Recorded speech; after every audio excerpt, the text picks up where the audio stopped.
Good morning সবাইকে। রাধে রাধে। আমার নতুন একটা মিনি ব্লগে সবাইকে জানাই স্বাগত। সকালে স্নান টান সেরে আমি এখন চলে আসলাম আমার লাড্ডু সোনাকে ঘুম থেকে তুলতে। লাড্ডু সোনাকে ঘুম থেকে তুলেই দেখো আমি কিন্তু একটু আদরও করে নিলাম, কারণ ওকে সবসময় হাত দিতে পারি না, ওই জন্যই আর কি।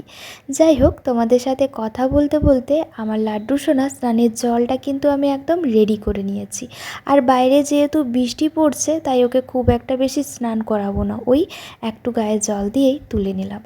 যাই হোক, তোমার সাথে কথা বলতে বলতে আমার স্নানও হয়ে গেছে, মানে লাড্ডু সোনার আর কি।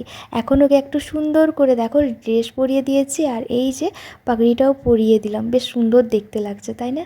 তোমরা কিন্তু অবশ্যই কমেন্টে জানিও কেমন লাগছে। এখন ওই যে ওকে একটু বসিয়ে খাবার খাইয়ে দেবো। খাবার খাওয়ানোর পর দোলনা রেডি করে এখন একটু জানলার সাইডে বসিয়ে দিলাম। চলো আজকের মতো টাটা, রাধে।